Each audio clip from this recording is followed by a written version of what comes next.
Seorang salafus salih, beliau pernah mengalami permasalahan dalam keuangannya. Setiap hari dia selalu mencari pendapatan dan pendapatan harian yang hanya dia utamakan saja. Satu hari dia pulang ke rumahnya, dia tidak memiliki apa-apa sama sekali. Istrinya dan anaknya sudah kelaparan dan pada saat dia mengucapkan salam masuk ke dalam rumahnya di malam hari, istrinya mengatakan, apa ada bekal buat kami hari ini? Kata dia, sungguh saya sudah berusaha tapi tidak mendapatkan apapun. Maka saya tidak tahu harus berbuat apa lagi, tapi saya akan bertawakal kepada Allah. Maksudnya saya sudah berusaha, tapi sekarang saya akan coba serahkan usaha ini kepada Allah. Setelah ini saya akan coba lagi keluar untuk ikhtiar. Maka pada saat itu, kalau tiba maghrib atau malam hari, tepatnya awal malam, semua toko sudah tutup, pasar sudah tutup, tidak ada usaha, tidak ada upaya dan usaha untuk bisa mendapatkan rezeki di malam hari, kecuali orang mengemis saja. Maka dia keluar dari rumahnya, setelah dia istirahat sejenak, maka dia tidak tahu harus kemana, kemudian dia lihat sebuah masjid. Lalu dia ke masjid tersebut, lalu kemudian dia menyalakan obor kecil di masjid tersebut, dan di masa itu ada obor dan tidak ada penerangan lampu seperti kita. Lalu kemudian dia sholat sesuai dengan apa yang Allah mudahkan, kemudian sambil berdoa kepada Allah subhanahu wa ta'ala. Subhanallah, Allah ijabah doanya.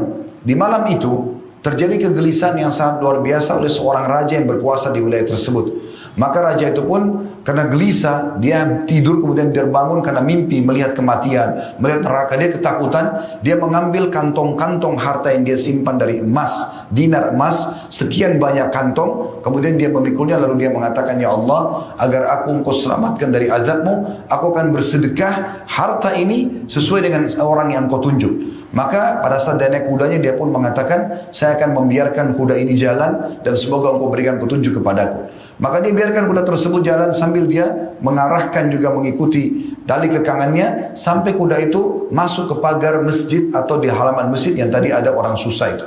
Kemudian dia pun turun, dia bingung kenapa kuda ini berhenti di tempat ini. Dia masuk ke dalam masjid, dia dengar ada seperti suara bisikan kecil, seseorang yang sedang berdoa atau bermunajat. Dia mendekati orang tersebut dan dia dengarkan apa yang sedang diucapkan.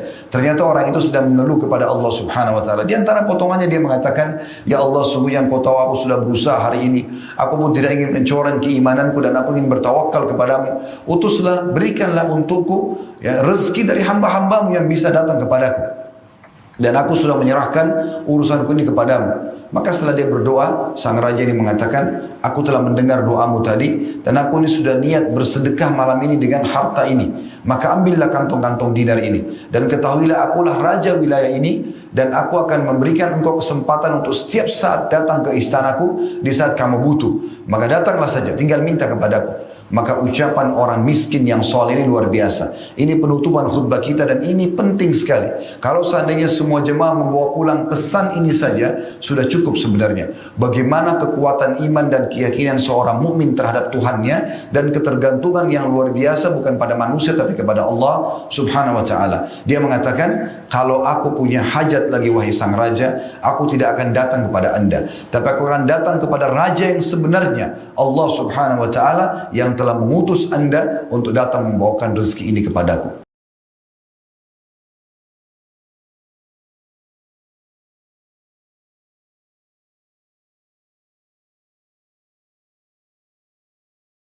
Innal hamdalillah, segala puji dan puja kehadirat Allah.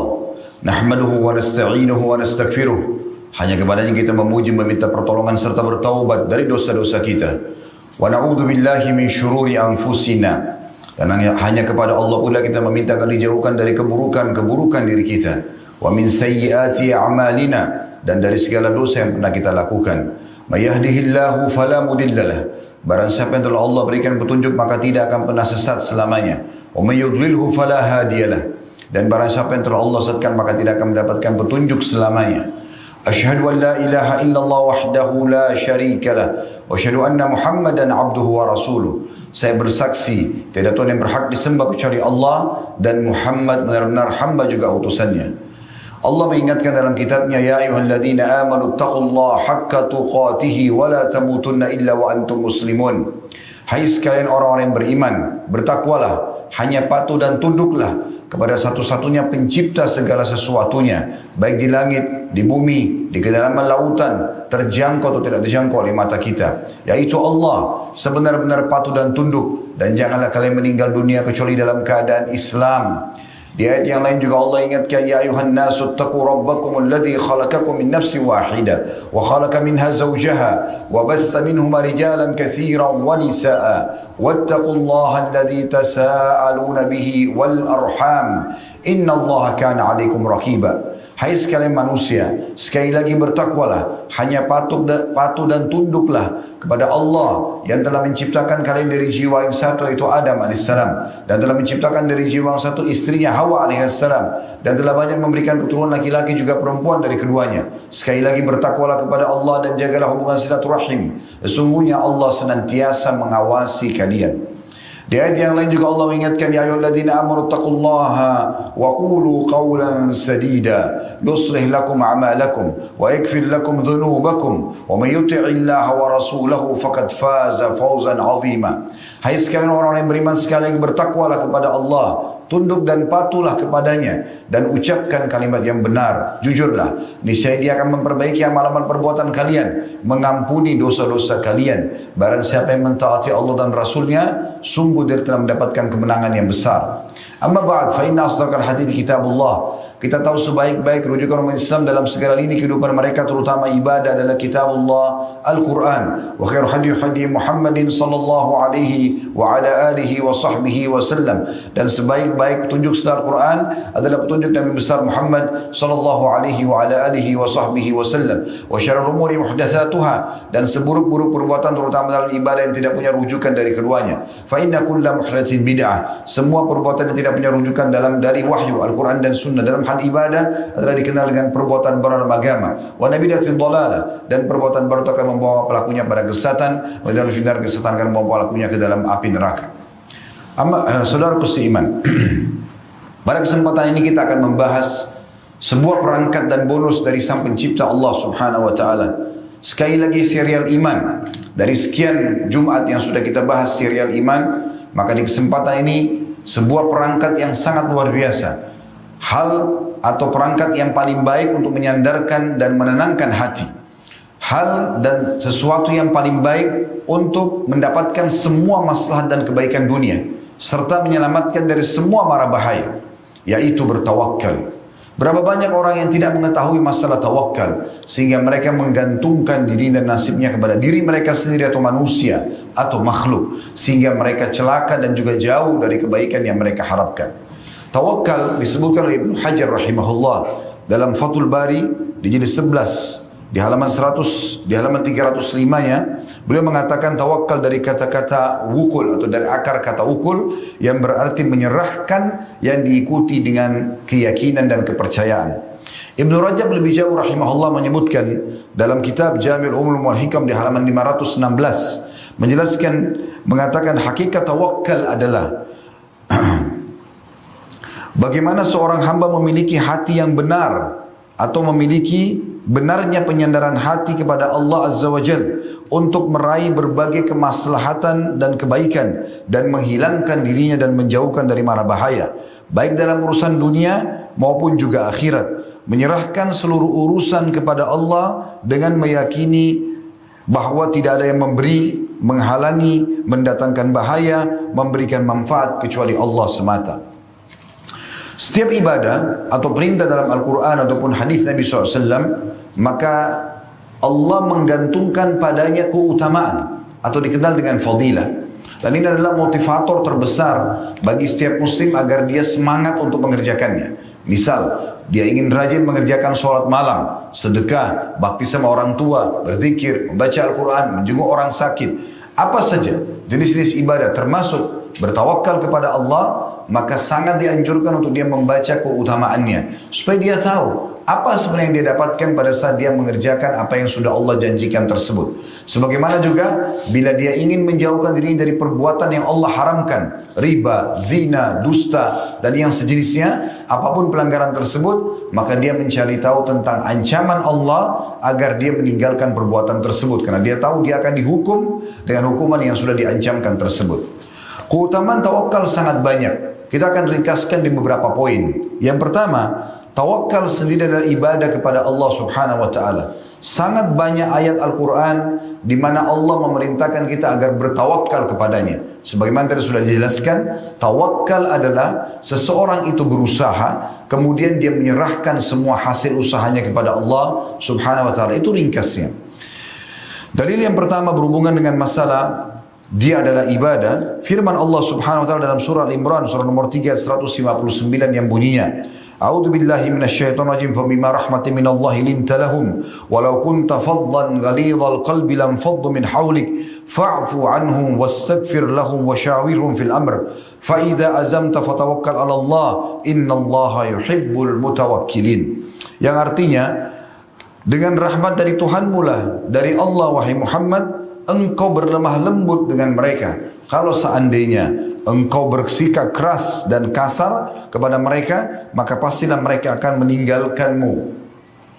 Oleh karena itu maafkanlah mereka, mohonlah ampun untuk mereka, dan ajaklah mereka bermusyawarah. Serta kalau seandainya engkau sudah memilih satu keputusan untuk mengerjakan perbuatan, bertawakallah kepada Allah. Sesungguhnya Allah menyukai orang-orang yang bertawakal. Juga dalam surah Al-Ma'idah surah nomor 5 ayat 23 yang berbunyi, A'udzu billahi minasyaitonir rajim. Qala rajulani minal ladzina yakhafuna an'ama Allahu 'alaihim adkhulu 'alaihimul bab fa idza dakhaltumuhu fa innakum ghalibun wa 'ala Allahi fatawakkalu in kuntum mu'minin. Berkatalah dua orang dari Bani Israel pada saat mereka akan menyerang wilayah Palestina dan menguasai bersama Musa alaihissalam. Sebagian besar Bani Israel ketakutan, mereka tidak mau ingin menyerang.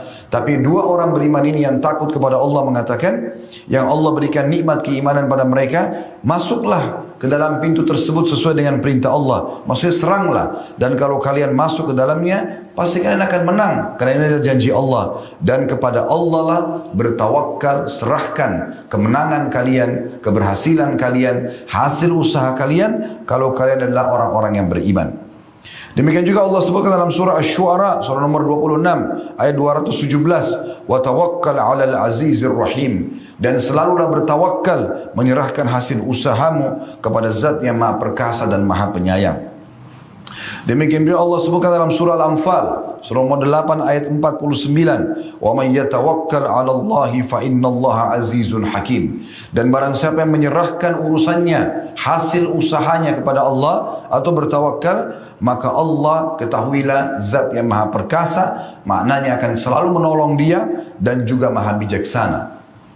Demikian pula Allah sebutkan dalam surah Al-Furqan surah nomor 25 ayat 58 yang bunyinya, wa tawakkal 'alal hayy alladhi la yamutu wasabbih bihamdi wa kafa bihi bidzunubi ibadihi khabira.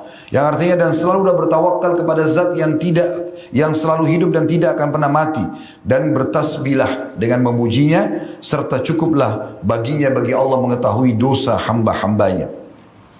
Keutamaan yang kedua, tawakal mendatangkan ketenangan jiwa dan senantiasa mendatangkan bantuan dari Allah Subhanahu wa taala, serta termudahkan urusan, juga akan mendapatkan keberkahan. Maksudnya Allah akan selalu menjadikan hasilnya mencukupi usahanya. Sebagaimana Allah sebutkan dalam surah At-Talaq surah nomor 65 ayat 3, potongan ayatnya, wa may yatawakkal 'ala Allahi fahuwa hasbuh. Siapa yang bertawakal kepada Allah, menyerahkan hasil usahanya setelah dia berusaha, maka Allah akan menjadi pencukup baginya. Demikian pula juga disebutkan di dalam faedah yang lain adalah yang ketiga, sebab rezeki dan pencukupan segala kebutuhan. Sebagaimana Nabi SAW memaknakan dan menafsirkan At-Talaq tadi ayat 3, wa may yatawakkal 'ala Allahi fahuwa hasbuh. Siapa yang bertawakal kepada Allah, Allah akan jadi pencukup baginya.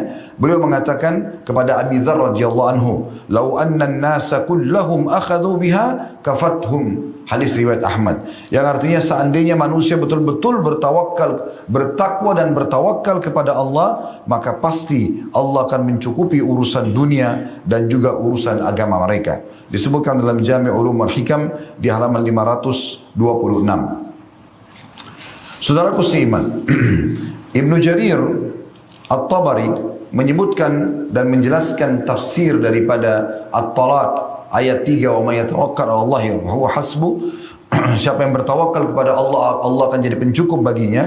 Beliau mengatakan barang siapa yang bertakwa pada Allah dan menjalankan perintahnya, juga menyandarkan hatinya kepada Allah atau bertawakal, maka pasti Allah akan memberikan kecukupan baginya. Tafsir At-Tabari jilid 23 ayat 46 atau di halaman 46. Demikian pula Al-Qurtubi rahimahullah menyebutkan dalam tafsir Qurtubi jilid 18 halaman 161.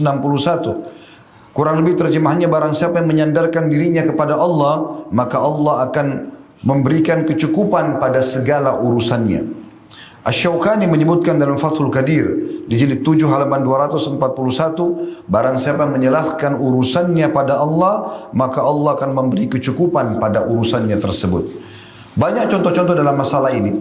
Misal seseorang baru memulai usaha, apapun itu sifatnya, tugas dia adalah mencoba, berusaha, selebihnya dia serahkan hasilnya kepada Allah. Dan jangan pernah putus asa, karena Allah akan merahmati semua usaha selama bukan hal yang diharamkan olehnya. Atau dia sedang ingin memecahkan sebuah permasalahan yang dihadapi, utangnya yang belum terlunasi, permasalahan dalam rumah tangganya, permasalahan anak-anak, orang tua, mertua, teman-teman, permasalahan di sekitarnya, musuh yang akan mengalahkan dia, apapun sifatnya. Dia tugasnya berikhtiar, mencoba bagaimana yang muncul di benak dia, terlintas di hati dia, selama bukan haram dia ikhtiar. Kemudian dia penuhkan hatinya dengan bertawakal kepada Allah. Serahkan, Allah akan selesaikan. Ribut dengan istri pun tinggal membahasakan kepada dia, kenapa harus seperti ini, kenapa tidak seperti ini, bukankah Allah larang? Selebihnya tawakal kepada Allah. Buka usaha, buka saja dulu. Bagaimana caranya? Diusahakan semampu dia, setelah itu dia bertawakal kepada Allah SWT. Menghadapi musuh pun sama. Bagaimana seseorang menyiapkan pasukan dan kekuatan semampunya walaupun sedikit, selebihnya bertawakal kepada Allah. Semua ini akan mendatangkan keberhasilan yang pasti sebagaimana sudah dijanjikan. As-Sa'di mengatakan juga dalam tafsir beliau, makna daripada At-Talaq ayat 3, barang siapa yang bertawakal kepada Allah maka Allah jadi pencukup baginya. Barang siapa yang menyandarkan diri pada Allah dalam urusan dunia maupun agama untuk meraih manfaat dan terlepas dari segala macam kemudaratan, dan ia pun menyerahkan urusannya kepada Allah, maka Allah akan mencukupi urusannya. Jika urusan dikembalikan kepada Allah yang maha mencukupi atau Al-Ghani, atau Zat yang maha perkasa Al-Qawi, atau Zat yang maha mulia Al-Aziz, atau Zat yang maha penyayang Ar-Rahim, maka pastikan hasilnya akan baik.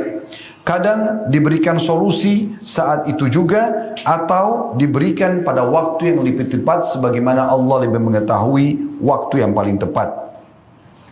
Nabi SAW menyebutkan dalam sebuah hadis diriwayatkan Imam Ahmad, Tirmidzi, Ibnu Majah dengan sanad hasan, "Lau annakum tatawakkaluna 'ala Allah haqqa tawakkuli, la razaqakum kama yarzuqu at-tayra taghdu khimasan wa taruhu bitana." Kalau seandainya kalian benar-benar bertawakal kepada Allah, berusaha dulu, kemudian baru menyerahkan hasil usaha kepada Allah, sebenar-benar tawakal, maka pasti Allah akan memberikan rezeki kepada kalian, sebagaimana Allah memberikan rezeki seekor burung yang keluar di pagi hari dalam kondisi lapar dan balik di sore hari dalam kondisi sudah kenyang. Al-Baihaqi menyebutkan dan merincikan makna hadis ini. Beliau mengatakan dalam kitab Syu'abil Iman, hadis ini bukanlah dalil untuk duduk santai dan enggan melakukan usaha dan dalam mencari rezeki. Karena burung tersebut yang disebutkan dalam hadis pergi di pagi hari untuk mencari rezeki. Jadi yang dimaksud dalam hadis ini, seandainya mereka bertawakal kepada Allah dengan pergi, berusaha dan melakukan segala aktivitas dalam meraih rezeki, dengan memastikan dan meyakini semua rezeki berada di tangan Allah dan dari sisinya, maka mereka akan memperoleh rezeki tersebut sebagaimana burung yang pergi di pagi hari dalam keadaan lapar, kemudian kembali dalam keadaan kenyang. Imam Ahmad rahimahullah memberikan tanggapan dalam masalah hadis ini pada saat ditanya tentang orang-orang yang hanya duduk manis di rumahnya atau di masjid, seraya berkata, aku tidak perlu bekerja, toh rezekiku juga sudah tercatat dan akan datang. Maka beliau mengatakan, sungguh orang yang berfikiran seperti itu sangat bodoh. Karena Nabi SAW telah bersabda, Inna Allah ja'ala rizki tahta dhilli rumhi. Hadis ini sahih riwayat Ahmad. Sesungguhnya Allah telah menjadikan rezekiku di bawah bayangnya tombakku. Maksudnya usahaku. Ketergantungan kepada Allah sambil berusaha, ini adalah asas semua aktivitas seorang muslim. Dan Nabi SAW menyebutkan dalam sebuah hadis yang mulia diriwayatkan oleh Imam Muslim, al-mu'minul qawi khairu wa habbu ila Allah minal mu'minid dhaif. Sesungguhnya orang-orang mukmin yang kuat secara fisik, kuat secara pikiran, pendirian, iman, semua ini secara ilmu, dia kuat lebih baik daripada orang mukmin yang lemah. Wa fi kullin khair, dan keduanya punya kebaikan karena asasnya adalah keimanan. Ihris ala ma yanfa'uk, selalulah jaga apa yang bermanfaat untukmu. Apapun maslahat yang bisa kita dapatkan selama bukan haram, jaga itu. Wasta'in billah wala ta'jaz, dan mintalah perlindungan kepada Allah dan jangan pernah kau putus asa. Wa in asabaka syai'un fala taqul law anni fa'altu kana kadza wa kadza, dan jangan pernah kamu bila tertimpa sesuatu mengatakan kalau seandainya aku mengerjakan atau dulunya aku kerjakan ini dan itu. Walakin kul qadarallah wa ma syaa fa'al, tapi ucapkan kalau sudah terjadi, Allah sudah takdirkan dan Allah melakukan apa yang dia inginkan. Fa inna law taftahu amalus syaitan, karena pintu law atau kalau seandainya membuka pintu-pintu syaitan. Disebutkan dalam sebuah kisah bahwasanya Umar bin Khattab radhiyallahu anhu pernah menemui sebagian orang yang duduk-duduk manis di masjid. Kemudian Umar bin Khattab mengatakan, kenapa kalian ini dan siapa kalian ini? Maka mereka mengatakan, nahnul mutawakkiluna 'ala Allah. Kami adalah orang-orang yang bertawakal kepada Allah. Mereka fahamnya, mereka tidak perlu berusaha, duduk manis selesai. Maka mereka akan dapatkan rezeki mereka. Maka Umar bin Khattab menghardik mereka dengan sangat tegas sambil mengatakan di antara potongan kata beliau, kalian bukan mutawakkilun, bukan orang yang bertawakal kepada Allah, tapi kalian adalah mutaakkilun, artinya orang-orang yang hanya nunggu diberi makan. Lalu beliau mengatakan, laqad alimtum anna as-samaa'a la tumtiru dhahaban wala fiddah. Padahal sebenarnya kalian sudah tahu langit tidak pernah Allah takdirkan akan menghujankan emas atau perak. Jadi harus berusaha baru dikatakan tawakal kepada Allah. Saudaraku seiman, poin selanjutnya atau keutamaan selanjutnya daripada tawakal adalah bisa meraih cinta Allah Subhanahu wa taala. Sebagaimana disebutkan dalam sebuah firman Allah Subhanahu wa taala, dan tadi sudah sempat kita singgung firman ini, surah Ali Imran surah nomor 3 ayat 159, innallaha yuhibbul mutawakkilin, dan ini adalah keutamaan yang keempat. Sesungguhnya Allah sangat mencintai orang-orang yang suka bertawakal kepadanya. Dan juga ini ada hubungannya, relevannya dengan ayat yang lain surah Az-Zumar surah nomor 39 ayat 36, alaihissallahu bikafin abdah, bukankah Allah selalu siap untuk mencukupi dan melindungi hamba-hambanya? Dan ini berarti maknanya orang yang bertawakal kepada Allah Subhanahu wa taala. Kemudian yang kelima adalah sebab selamat dari gangguan dan mara bahaya.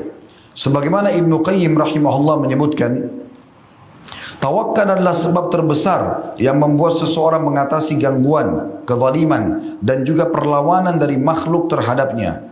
Tawakal sebab utama yang bisa menolong dengan sikap ini. Tawakal adalah sesuatu yang akan selalu mencukupi seorang hamba. Jika Allah telah mencukupi, maka lawannya pun mustahil untuk mengalahkannya. Diambil dari kitab Bada'i'ul Fawaid di jilid 2 halaman 600 atau 777.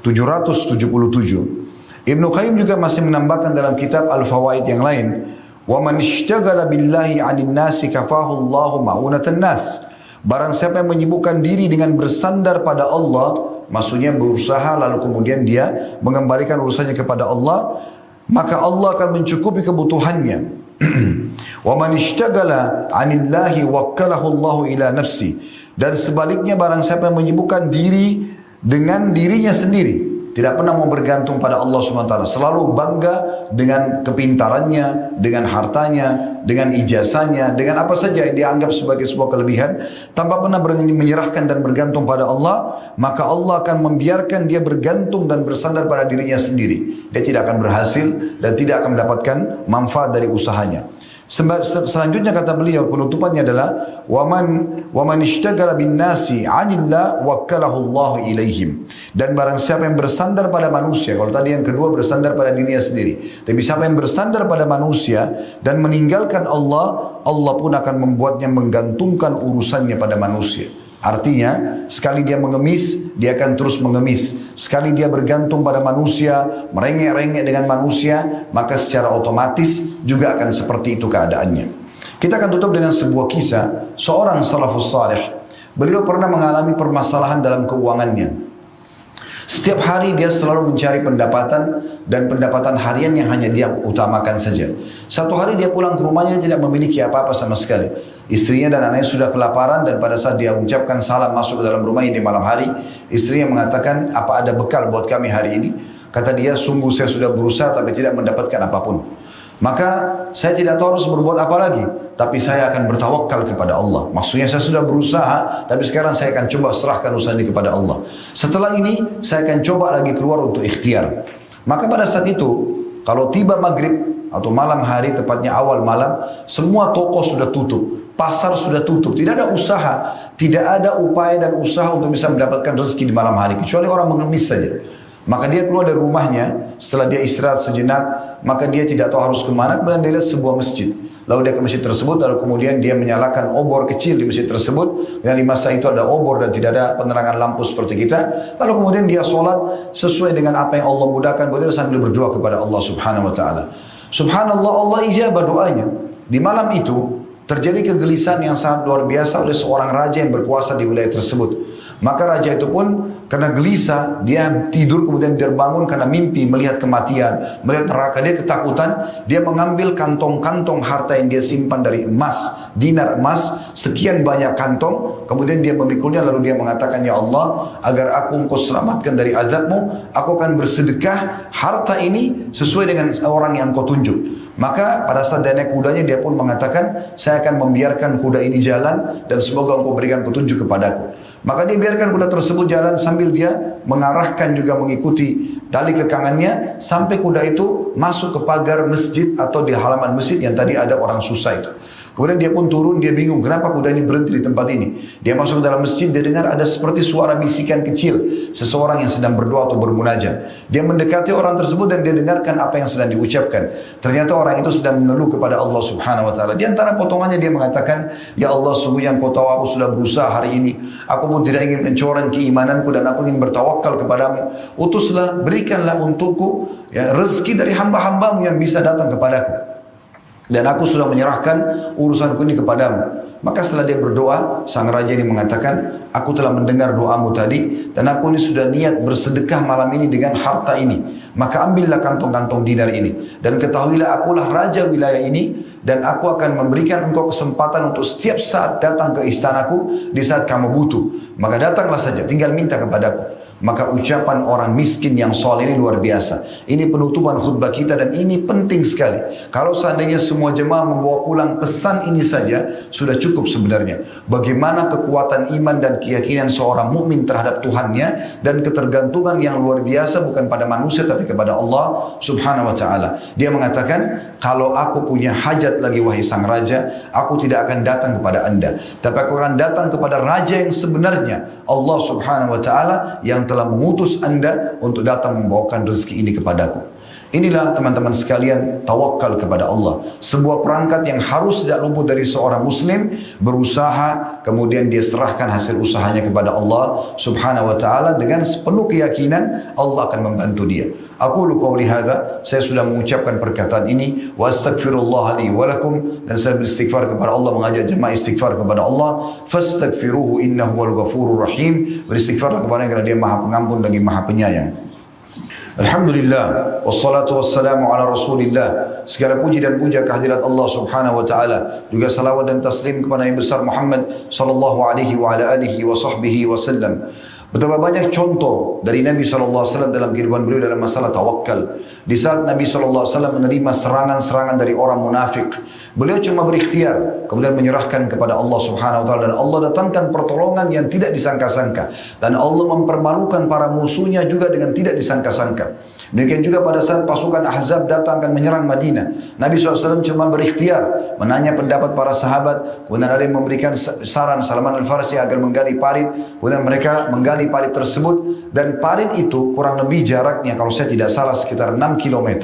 Jaraknya di masa sekarang membutuhkan waktu cukup lama untuk menggalinya walaupun dengan alat teknologi canggih. Tapi pada saat itu bisa selesai dalam 2 minggu, karena Nabi SAW mengajak para sahabat untuk menguatkan keyakinan dalam hati mereka, bertawakal bertawakal kepada Allah, Allah tidak akan mungkin membinasakan orang-orang beriman. Allah akan memberikan hasil kalau seseorang menyerahkan urusannya kepada Allah, maka akhirnya Allah memberikan kemenangan. 1000 orang berhasil membendung dan mengalahkan 10.000 pasukan Ahzab. Begitu juga di perang Khaybar, begitu juga di perang Hunain, dan di perang-peperangan yang lain di mana Nabi SAW menang dalam masalah ini. Begitu juga dilakukan oleh Abu Bakar radhiyallahu anhu pada saat Nabi SAW meninggal, muncul nabi-nabi palsu, Musailam al-Kadzdzab, Aswad al-Unsi. Kemudian muncul juga kelompok dari suku Arab yang menolak membayar zakat, dikenal dengan mani'uz zakat. Mereka mengatakan zakat kami hanya bayar kepada Nabi SAW. Pada saat itu jumlah pasukan muslimin sedikit sekali dari Madinah, tapi Abu Bakar langsung menyusun pasukan dan menyerang mereka. Umar sempat mengatakan, wahai Abu Bakar, kondisi Madinah sangat lemah. Kalau anda keluarkan pasukan, nanti orang-orang mudah menyerang Madinah. Maka kata Abu Bakar, atau Umar juga mengatakan, bagaimana kalau kita kirim beberapa da'i saja kepada mereka? Maka Abu Bakar dengan tegas mengatakan, demi Allah sungguhnya aku akan memerangi siapapun yang tidak membayar lagi zakat yang pernah mereka nyerahkan kepada Nabi SAW walaupun cuma tali kekangan saja. Maka pasukan tersebut pun keluar. Yang terjadi apa? Karena Abu Bakar berusaha dan bertawakal, maka hampir seluruh musuh-musuh Islam pada saat itu mengira Madinah pasti punya kekuatan yang sangat besar, karena pasukan yang besar keluar dari kota Madinah. Padahal Madinah waktu itu kosong, yang ada hanya Abu Bakar dan beberapa penasihat beliau, serta juga wanita, juga orang-orang tua. Tapi tawakal kepada Allah mendatangkan hasil yang luar biasa. Umar bin Khattab mengutus pasukan di tahun 15 Hijriah menuju ke wilayah negeri Syam hanya dengan 12.000 pasukan melawan pasukan Romawi 250.000 pasukan, tapi dibekali dengan kalimat yang luar biasa. Kata Umar kepada pasukannya, sesungguhnya kalian tidak akan pernah bisa mengalahkan jumlah dan juga peralatan pasukan musuh kalian. Tetapi ada satu bekal yang sangat penting. Kalian bertakwa kepada Allah, bertawakal kepadanya, maka Allah akan berikan kemenangan. Itu pesannya, bukan senjatanya, bukan fisiknya, tapi bagaimana keimanan dan keyakinan dan menyerahkan hasil usaha kepada Allah, Allah berikan. Tanah ini negeri Syam, Palestina, Jordania, Lebanon, dan Syria sekarang 4 negara ini takluk di tangan muslimin yang dipimpin oleh Abu Ubaidah bin Jarrah radhiyallahu anhu. Di tahun 16, padahal pasukan lagi sangat sedikit, 12.000 sudah pergi ke negeri Syam. Umar bin Khattab mengiklankan kita akan menyerang negeri Persia. Di tahun 16 Hijriah, semua muslimin yang mau ikut jihad silakan berkumpul. Padahal jumlah muslimin di Madinah cuma ratusan pada saat itu. Karena Umar mengiklankan dan memberikan kesempatan muslimin untuk berjihad, terkumpul 30.000 pasukan muslim entah dari mana. Kemudian berkumpul ke negeri Syam dipimpin oleh Sa'ad bin Abi Waqqas dan juga berhasil menembus istana putihnya Kisra yang telah dijanjikan oleh Nabi SAW. 2 negeri adikuasa yang pada saat itu berkuasa di muka bumi ini. Belum cukup di situ. Amr bin As mengatakan, wahai Amir Mu'minin, di tahun 20 Hijriah, bagaimana kalau kita taklukkan Mesir? Tidak ada pasukan, habis semua sudah keluar. Pasukan muslimin pun yang ditambah dari umat Islam umumnya, bukan prajurit, juga sudah habis. Maka kata Umar, baiklah, kita coba kumpulkan berapapun yang ada. Terkumpul kurang lebih 8.000 orang menyerang kota Mesir, satu negeri yang sangat besar pada saat itu, yang dijaga oleh 100 sampai 150.000 prajurit perang, juga takluk di tangan muslimin. Dan Afrika Utara akhirnya menang dikuasai oleh muslimin, Mesir, Tunis, Jazair, dan Maroko. Dan akhirnya Islam menyebar sampai ke seluruh umumnya Afrika dan juga ke benua Eropa setelah itu, atau di Spanyol. Dan sekian banyak kisah-kisah yang berhubungan dengan masalah ini. Kalau kita ingin nukil mungkin tidak akan pernah habis. Tapi yang jelas teman-teman sekalian, tawakal kepada Allah dari hasil usaha benar-benar akan mendatangkan apa yang telah Allah janjikan. Di hari Jumat adalah hari yang mulia, di mana Allah Subhanahu Wa Taala menjanjikan ada waktu mustajab doa. 2 buah riwayat menyebutkan, yang pertama adalah pada saat khatib sedang khutbah, kedua dan kemudian berdoa. Dan juga ada yang mengatakan, atau hadis lain menyebutkan, di waktu asar, selepas asar terbenam matahari. Maka jangan kita sia-siakan doa waktu ini. Semoga Allah SWT mengijabah doa kita. Alhamdulillahirrabbilalamin. Kami memujimu ya Allah sebagaimana layak kau dipuji sebagai pencipta. Dan kami ucapkan juga salawat dan taslim, salam hormat kami kepada utusanmu, sebagaimana engkau telah memerintahkan kepada kami untuk mengucapkan sallallahu alaihi wasallam kepada Nabi besar Muhammad sallallahu alaihi wasallam. Ya Allah, kami tidak kumpul di masjid ini, di rumahmu ini, kecuali ingin mengerjakan satu perintah yang kau wajibkan kepada kami, yaitu sholat Jumat. Terimalah ibadah ini dengan pahala yang sempurna, serta terimalah seluruh amal-amal soleh yang pernah kami kerjakan, yang sedang kami kerjakan, yang akan kami kerjakan sampai menjelang ajal nanti dengan pahala yang sempurna. Ya Allah, maafkanlah semua kesalahan-kesalahan kami, kesalahan kedua orang tua kami. Bahkan ampunilah seluruh muslimin dan muslimat, mukminin dan mukminat yang hidup dan juga yang sudah meninggal. Ya Allah, makmurkan negara kami, amankan negara kami, sebarkanlah keamanan iman. Jadikanlah seluruh umat Islam di bawah naungan ukhuwah Islamiyah. Dan juga berilah hidayah pada pemimpin kami agar menjalankan tugas mereka dengan baik. Maafkanlah kesalahan-kesalahan mereka. Serta satukan hati-hati kami supaya kami bersama-sama memakmurkan negara ini dan menjaga keamanannya. Dan juga jadikan kami contoh bagi negara-negara yang lain. Ya Allah, tolonglah saudara kami muslimin dimanapun mereka berada sedang tertindas. Ikhlaskan niat mereka. Terima para syuhada mereka. Muliakan Islam di tangan mereka dan tangan kami semua. Serta ikut sertakan kami bersama mereka di pahala. Baik dengan doa, dengan harta dan juga dengan tenaga kami. Dan ya Allah, berikanlah kami semua kebaikan di dunia. Rabbana atina fid dunya hasanah, dan semua kebaikan di akhirat. Wa fil akhirati hasanah, dan selamatkan kami dari api neraka. Wa qina adzabannar, dan masukkan kami ke dalam surga bersama orang-orang yang patuh. Wa adkhilna jannata ma'al abrar. Ya Azizu ya Ghaffar, wa Izzat yang Maha Perkasa dan Pengampun. Ya Rabbal Alamin, wahai Tuhan alam semesta. Wa sallallahu nabiyana Muhammadin walhamdulillahi rabbil alamin.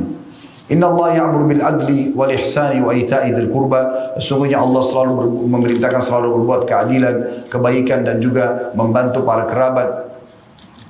Wa yanha 'anil fahsya'i wal munkari wal baghi, dan Allah larang perbuatan keji, perbuatan mungkar dan juga pelanggaran-pelanggaran. Ya'idukum la'allakum tadhakkarun. Itulah peringatan dari Allah, jadikan sebagai prinsip hidup kalian. Fadhkurullahal 'azima yadhkurkum. Ingatlah dan sebutlah selalu Allah, berzikirlah kepadanya maka Dia akan mengingat kalian. Washkuruhu 'ala ni'ami yazidkum. Syukuri nikmatnya, Dia pasti akan tambah. Wa la dzikrullahi akbar. Mengingat Allah adalah amal yang paling besar. Wa aqimis shalah, dan dirikanlah salat.